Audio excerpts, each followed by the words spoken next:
In a world where power decides a person's worth, a kind-hearted healer was cast aside. But instead of giving up like everyone expected, he taught himself how to heal, and in the shadows of the slums, he built a kingdom of his own. The story begins in the kingdom of Herseth, a place where healing magic is everything. It's so vital to the economy that the Royal Academy only teaches healing, training students to earn official licenses. But not everyone gets this chance. In the far-off slums and villages, where formal education doesn't reach, people aren't allowed to legally practice healing. Zenos, the main character, lives in one of those small villages. He stays in an old, broken-down house with his adopted elf sister, Lily. Life isn't easy, but Zenos tries to help people the best he can. Even though he doesn't have a license, he's taught himself how to heal. One morning, Zenos treats someone and then leaves the house to make a visit. Lily stays behind to cook dinner. Right after that, a spirit named Carmilla shows up and asks if she can have some food. She's a bit playful, but doesn't cause trouble, and goes back to her room. Soon after, Sophia shows up, calling for Zenos. Then Linga arrives, also asking for healing. Both girls clearly have a crush on Zenos. Lily also likes him, and even says she wants to marry him one day. Just then, another girl named Love shows up. She's loud and wants to hang out too. The girls sit around while Lily keeps cooking. She asks if they'll stay for dinner, and they say yes. Lily steps outside to hang laundry and asks them to watch the food. But while she's gone, the girls can't stop themselves. They eat everything. Now they're panicking about what to tell Lily. They try to remake the food, but it's too late. Lily comes back and sees the mess. She's mad and asks what happened. They start blaming each other and almost start fighting. Lily stops them and says Zenos would be sad if he saw them like this. They feel bad and say sorry, but there's nothing left to cook. That's when Carmilla comes downstairs and hears what happened. She gets angry and says she'll steal their souls. Lily forgives them, but tells them to go buy more ingredients. They run off, and Carmilla warns Lily not to be too soft. But Lily says she wants to be kind to everyone, even Carmilla. She hopes they can still finish dinner before Zenos comes back. Meanwhile, Zenos runs into a girl who looks hurt. A noble is holding her by the hair, saying she's a runaway slave. He drags her to an old graveyard and throws her at a tombstone, saying low-class people like her belong there. But suddenly, a dark aura covers the girl. She changes completely and attacks the noble, making him run for his life. As he runs, the noble bumps into Zenos and begs him for help, saying his slave has gone crazy. The girl shows up again, and Zenos notices something strange. She's being controlled by a demon. Zenos asks the noble what happened, but the man lies and says they were just farming. He offers Zenos money to kill her. The girl throws rocks at them, but Zenos dodges easily. The noble keeps yelling for Zenos to kill her, but he refuses. The noble says she's just a slave and doesn't matter. Zenos replies that he treats every life the same. When the noble asks who he is, Zenos simply says, "I'm a healer." The girl charges at him, but Zenos breaks a huge rock with just his hand. The noble is shocked. Zenos doesn't even touch the girl, yet still knocks her back. A building falls on the noble, but somehow he survives. The girl wakes up a little, and Zenos sees the demon is still inside her. He lets her bite his arm, and using his magic, he removes the demon and heals her completely. She faints, and Zenos wonders what kind of farming caused all this. After destroying the demon spirit, the noble begs for help. Zenos says he's done for the day and refuses. The noble offers more money, but Zenos says that's not enough. He tells him he's not an official healer, just an underground one. Zenos then says if the noble wants healing, he has to give him the girl as payment. The noble agrees, and Zenos heals him. Later, the girl wakes up, confused. Zenos tells her he bought her, and she introduces herself as Till. After treating her, he asks her to help him find a healing herb. She agrees. Once she helps him, Zenos tears up the slave papers and tells her she's free now. He says she can come to him if she ever needs anything again. He returns home right when Zofia, Linga, and Loewe come back with groceries. Just seeing them, he knows something went wrong. While Lily prepares dinner, Zenos finally gets to rest after a long, wild day. Zenos used to be part of an adventuring party. One day, their leader Estan called him in for a private talk, tossed a gold coin at him, and mocked him, saying he was just a slum rat who probably hadn't even seen real money before. Confused, Zenos asked what was wrong. Estan told him his recent contributions were useless, and that everyone agreed they didn't need him anymore. Zenos reminded him how he'd recruited him from the slums as a child and treated him like a friend. Was it all fake? Estan laughed, saying their party was now one of the top ranked, and someone like Zenos would only ruin their image. Zenos argued that his healing kept them alive, but Estan scoffed at his shady self-taught magic and said no noble would trust a healer like him. Defeated, Zenos left in silence, holding only that gold coin. Meanwhile, in a dark alley, a suspicious woman and her archer partner were trying to abduct an elf girl, Lily, Zenos' adoptive sister. She barely escaped, but the archer shot her in the leg and then stabbed her to silence her. Zenos, walking nearby and still lost in thought, heard the noise and rushed over. He saw Lily wounded and the two criminals standing over her. The woman claimed Lily was their slave. Zenos played it smart. He used the same gold coin Estan had thrown at him to buy Lily. The poachers gladly accepted. Once they were gone, Xenos immediately healed Lily. Her wounds vanished instantly. She stared at him in shock. When she asked if he was some kind of legendary healer, he told her he was just self-taught and unlicensed. Xenos asked if she had somewhere to go. She said she didn't. No home, no food, no family. So he took her to a local restaurant and ordered food for her only, as he couldn't afford anything for himself. Lily now saw him as her savior. She asked what his job was, assuming he was rich. He told her the truth. He'd just been kicked out of his party and had no place to go. Their situations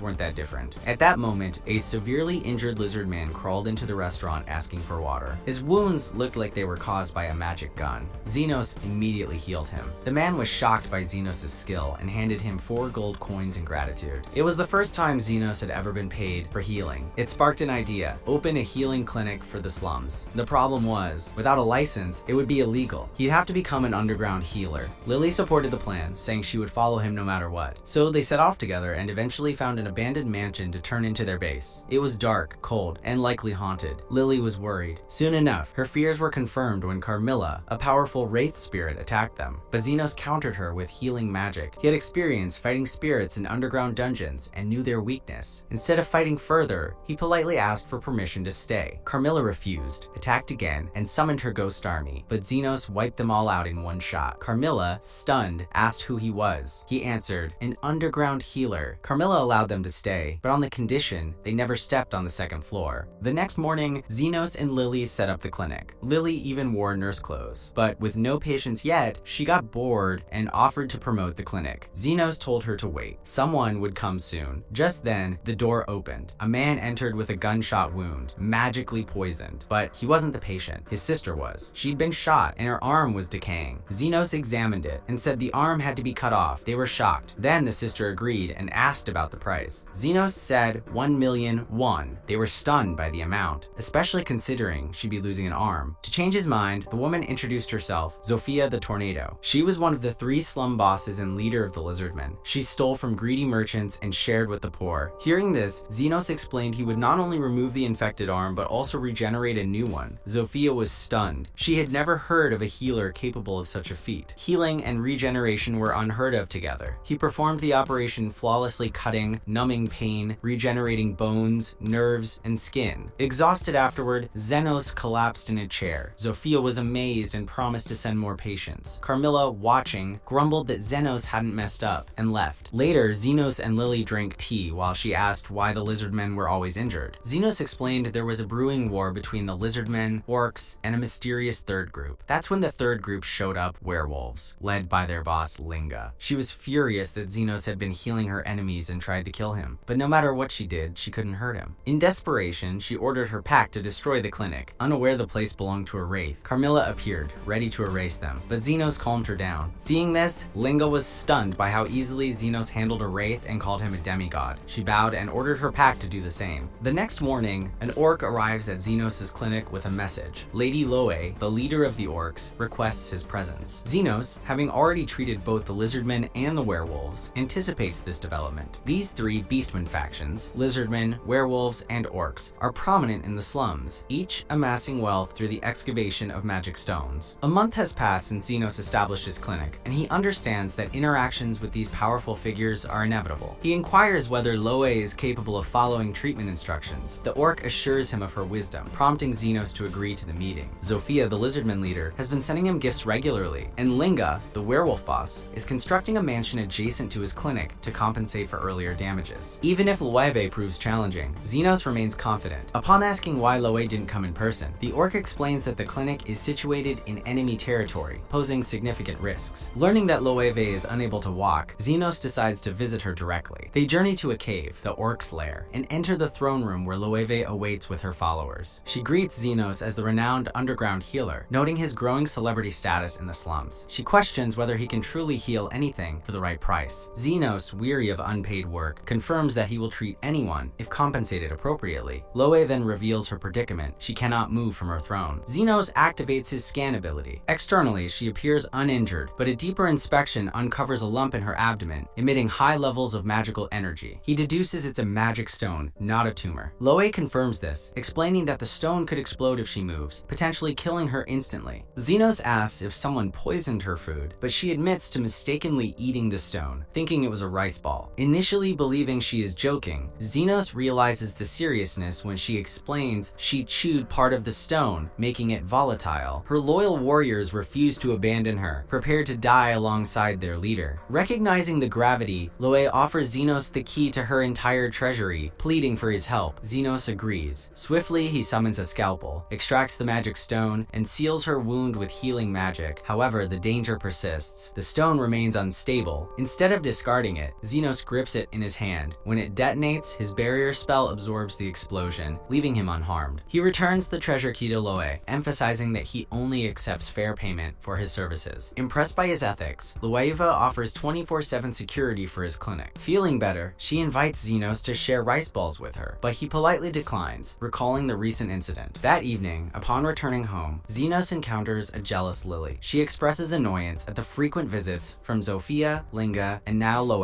Xenos notes that these women, despite not being injured, continue to visit, likely out of boredom. Carmilla, however, suggests they are all in love with him. Xenos dismisses the idea, questioning why anyone would fall for an unlicensed healer. Carmilla, with her 300 years of experience, insists it's evident. Lily shares her concerns, fearing she might lose Xenos. Carmilla jokes that the factions might wage war over him. Xenos finds the notion absurd until it unfolds. Zofia arrives, earnestly requesting Xenos' support for the Lizardmen in an impending war. Soon after, Linga and Loewe follow, each seeking his favor and presenting gifts. Overwhelmed, Xenos realizes that innocent lives might be lost due to his unintended involvement. The next morning, the three factions convene for battle. Their leaders prepare confidently, believing victory will grant them Xenos' quote, sacred treasures. Zofia initiates the attack on Linga. Loewe attempts a surprise assault, but is repelled. An all-out war erupts, not just among leaders, but their warriors as well. Despite the fierce combat, no one falls. They notice something peculiar. Injuries vanish instantly. Xenos is healing everyone mid-battle. Loewe confronts him, and he casually admits his actions, stating they are his patients. He tells them to continue fighting if they wish. He'll keep healing until he tires. Realizing the futility, the leaders cease hostilities and decide to unite for the slum's betterment. However, they remain determined to vie for Xenos' affection. Lily questions Xenos about the women's intentions. He admits obliviousness, explaining he treats them as patients. His mentor once described 3 healer classes. Third-class healers treat injuries, second-class healers cure people, and first-class healers strive to improve the world. Xenos believes he's only third class, but aspires to uplift the slums. Lily, still uncertain, notes that continued faction conflicts might benefit their clinic. She then boldly confesses her feelings for Xenos. He, misunderstanding, responds that he likes her too, as a sister. Later, they receive their clinic payment and return home. Meanwhile, at the royal palace, the Knight's commander learns of the slum's newfound peace. He summons his vice commander Krishna, known as the Iron Rose. He explains that the ongoing conflicts among beastmen have kept slum dwellers preoccupied, preventing challenges to the nobility. With peace emerging, he orders Krishna to investigate and eliminate the human responsible. Back at the clinic, the 3 beastwomen gather behind Xenos, guarding him from non-existent threats. When he sneezes, they panic. Lily prepares tea, but upon returning, she sees Xenos healing Zofia's wounds. Apparently, one of her lizards was attacked by royal knights. They discuss Iron Rose, who has been lurking near the slums. Xenos inquires about dinner. Lily begins to respond, but the beastwomen interject with suggestions. Xenos clarifies he was addressing Lily, leaving the others shocked. Later, they share a quiet meal. Carmilla remarks that Xenos might be the only one capable of uniting the slum leaders. He senses impending trouble. The following day, Krishna enters the slums and is astonished by the prevailing happiness. She encounters a lizard man who speaks highly of Xenos, though without naming him. When she threatens him, he boldly declares he'd rather die than betray their savior. At that moment, Zofia appears, prompting Krishna to flee, shocked that the girl she had injured is already healed. Whoever this mediator is, he poses a significant threat. Wandering aimlessly, Krishna stumbles upon Xenos' clinic. Entering to ask for directions, she meets him face to face. As he attempts to guide her, Lily emerges with tea, assuming Krishna is a client. Without warning, Krishna draws her gun and shoots Xenos at point-blank range. A green cloud of smoke envelops the room as Lily drops the tray. Rushing to Xenos, screaming his name and pleading desperately that he not die. Krishna doesn't reveal who she's searching for, but insists Xenos cooperate, stating it's his duty as a citizen to assist the Royal Order of Knights. Xenos reluctantly agrees. When he learns she's after the mediator who ended the faction feud, he spits out his tea in shock. Krishna firmly believes the mediator is the devil's servant, manipulating people from the shadows. Xenos tries to calm her, suggesting she's overthinking and that it's best to leave the mediator alone. This only heightens Krishna's suspicion, especially as Xenos speaks as if he knows the mediator. He quickly deflects, avoiding further suspicion. Lily, unable to stay silent, defends the mediator, suggesting he genuinely wants to help people, aside from charging money. Zenos hints it's getting late and offers to walk Krishna back to town. Krishna asks if he's trying to get rid of her, which he is, but he frames it as wanting her to focus on her duties. As she's leaving, she notices a bed clearly meant for patient treatment. Zenos lies, claiming it's just an extra bed. Krishna decides to stay, saying the slums are perfect for her investigation and offers to pay rent. Not wanting more trouble, Zenos allows her to stay in his illegal underground clinic. Out of jealousy, Lily starts blowing on Zenos' tea, combs his hair, feeds him fruit, essentially acting like a housewife. Zenos and Krishna don't react. Moments later, Lily falls asleep. Zenos tucks her into bed and returns to the living room. Krishna brings up Lily's past, asking if Zenos knows who kidnapped her. He says no, but Krishna remains convinced the slum is full of child traffickers. She admits she jumped to conclusions earlier and apologizes again. Changing the subject, she asks if a master healer could regenerate a lost arm like a master wizard uses strong defensive magic. Zenos insists he's no master wizard, but her reference to such regeneration being top-tier secret-level magic catches his attention. She can't understand how someone like that lives in the slums and mentions Zofia's healed arm. Zenos asks how she knows. She admits she was the one who injured Zofia. Zenos still doesn't understand why Krishna sees the slums as such a threat. Krishna reveals her mother, a kind, selfless woman, used to come here daily to feed the poor. One day, she was killed by slum robbers who wanted her wedding ring. As a child, Krishna watched justice fail her. Since then, she vowed to become a hero, to punish the guilty and protect the innocent. By the time she finishes her story, it's morning. She prepares to leave, and Zenos feels pity for her. Carmilla notices his change in mood and appears to speak with him. She reassures him, not everyone who's killed is a saint, and not everyone who hates peace is evil. With 300 years of life experience, she advises him not to assume anything blindly. Zenos thanks her for the wisdom, and she reminds him he still hasn't taken down the warning flag he hung to keep demi-humans away while Krishna was around. The moment he removes the flag, Zofia shows up for her treatment. At the same time, Krishna walks back in. Bad timing. The reunion is explosive. Both women pull out guns. Lily intervenes, claiming Zofia just lost her way and needed directions. Krishna doesn't buy it. She demands to know how Zofia's arm healed. Zofia, uninterested in drama, says she's leaving. Before she goes, she offers Krishna a bit of truth. If she really wants to find the leader of the human traffickers, she should look within, not outwards. Confused, Krishna asks what she means. Zofia explains the real leader is an aristocrat, not a poor person from the slums. His name is Kalendor. Krishna doesn't believe it. To her, the poor are evil and the rich are righteous. That response infuriates Zofia, who tells her the only one who's ever believed in the poor is the same mediator she's trying to kill. Zofia urges her to change her mindset, that poverty doesn't equal evil. The conversation escalates and Zenos steps in. He confesses he is the mediator. Krishna can't believe it. He doesn't match what she imagined. She expected someone who could only heal. Zenos says he can heal and defend. Krishna, now hurt and conflicted, says he's clearly chosen the side of the demi-humans and walks away. Instead of going home, she visits Kalendor. She tells him rumors are circulating about crime in the area and says she's there to check on his security. Everything looks perfect, but something feels off. She pretends to need the restroom and starts wandering. She finds a well. Without hesitation, she jumps inside and lands in a hidden chamber full of kidnapped children. Their eyes are covered, their limbs tied. It's horrifying. As she tries to help them, Kalendor appears and shoots her. She collapses. Looking at the kids, she feels like a failure. She remembers her mother and thinks, I couldn't become the hero I dreamed of. Kalendor walks toward her smugly. Why couldn't you mind your business? He says. I'm an aristocrat. You have no right to interfere. Just when she's about to lose hope, Zofia and Zenos arrive. Kalendor shoots at Zenos repeatedly, but Zenos walks forward without a scratch. He gets close, disarms him, and knocks him down. Zenos tells him to apologize. Kalendor, confused, doesn't even know who to apologize to. He begs for mercy and half-heartedly apologizes to Krishna. Zenos shoots him, not to kill, but to silence. Krishna, still bleeding, begs Zenos to save the kids, but Zenos says she must save them herself. He heals her, and she asks who he really is. You're the hero, he replies, showing her how the kids look at her with hope. She goes to them. The children are thrilled. She realizes being a hero isn't about being perfect. It's about showing up when others need you most. They all leave together. Zenos turns to her and says, by the way, you still owe me for the healing. She smiles, awkwardly, but it's her first real smile in a long time.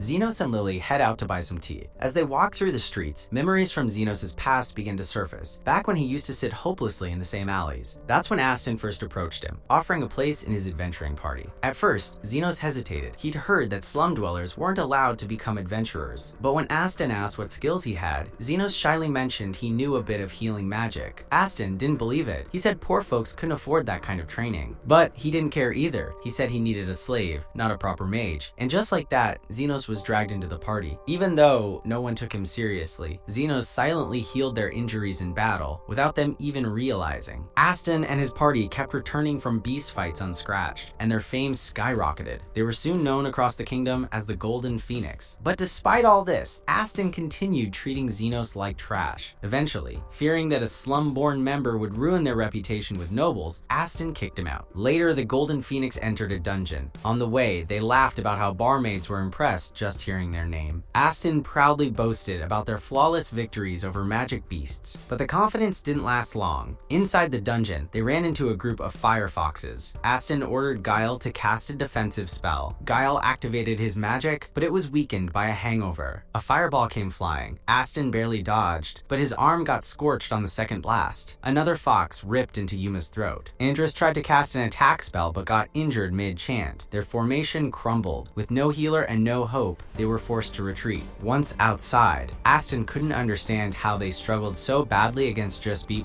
ranked beasts. Guile wondered aloud, was Xenos secretly healing them all along? Aston denied it, but realized they needed a real healer. 10 days later, they returned to the dungeon with a newly licensed healer named Umin. Umin was confused. Why would a top-tier party like Golden Phoenix need a mid-rank healer like her? But the mission came from a noble Lord Fennel, who wanted a scarf made from a firefox's fur for his daughter. Aston wanted to impress the nobility, so he couldn't afford to fail. But history repeated itself. They were ambushed again. Aston's sword attacks did nothing, Andres was injured once more, and Umin's healing wasn't enough. She warned Aston that even a top-level healer couldn't fully save Andres now. He needed a hospital. In frustration, Aston blamed everyone, until he realized the truth. Their downfall began the moment they cast Xenos out. Soon after, Lord Fennel's servant canceled the quest. Aston tried to blame Xenos, calling him a traitor, but the irony hit him. He never even listed Xenos as an official member. Swallowing his pride, he begged for another chance, and vowed to gather new members. He went back to the slums to search for Xenos, thinking he'd be desperate to rejoin. First, they approached Zofia, one of the demi-human bosses, but she shut him down immediately, mocking him for kicking out someone as valuable as Xenos. When Aston reached for his sword, her lizard men were ready to crush him. She let him go, but warned that Xenos had no time for fools. They then went to Linga and Love. Both mocked them brutally and refused to help. Loe even warned them that if they harassed Xenos, the orcs would respond. Aston couldn't believe it. All three major slum bosses were on Xenos' side. He tried to convince himself it had to be someone else with the same name. But soon after, Guile spots Xenos walking with Lily and calls out to him. Xenos, surprised, asks what they're doing in the slums. Aston doesn't waste any time and offers him a place back in Golden Phoenix, but Xenos flatly refuses. He says the treatment he receives, no respect, no pay, means there's nothing left for him in that party. However, he adds that if they want his help on a quest, he might join for a good price. He even quotes his healing rates. Aston tries mocking him, claiming someone like him could never belong anywhere, but then a nearby lizardman cheerfully thanks Xenos for healing him. A whole crowd gathers, showing clear respect and admiration. Aston begins shouting in frustration. Lily whispers, "This old guy sure is noisy," which only fuels Aston's rage. As Xenos turns away, Aston suddenly charges at him from behind, but before he can strike, a bullet flies in and stops him. It's Krishna, the vice commander of the Royal Knights. She says she ran into Xenos by coincidence and couldn't ignore someone being attacked in broad daylight. Aston tries blaming Guile for forcing him to do it, then flees. Later, back at the clinic, Xenos is visited by the three demi-human bosses. They tell him Aston came looking for him and admit to sending their underlings to tail him, but the trail is lost. Lily wonders if Aston has left the slums altogether. Carmilla voices a darker possibility. What if Aston has gone to the Underground Guild, a group that takes illegal jobs for the right price? Zofia adds she's heard of a mysterious figure known as the Guide, someone who takes jobs under specific conditions, even without payment. That night, Xenos is unable to sleep, deep in thought. Lily brings him some tea. As he sips it, she gently pats his head, just like he used to do for her. But before long, she falls asleep in his lap. Xenos tucks her into bed and returns to find Carmilla sitting there. She tries to act casual, saying she just wants to chat. Curious, she asks how he learned healing magic. Xenos confesses, as a child, child, he once tries to revive a corpse, not knowing it's forbidden sorcery. That's how it all starts. Carmilla shares her own past, back when golem creation magic is still studied. Just then, the ground shakes. Carmilla quickly flies outside to investigate, and sees a giant golem rampaging through the slums. What's behind this sudden attack, and how will they stop it? Stay tuned for more.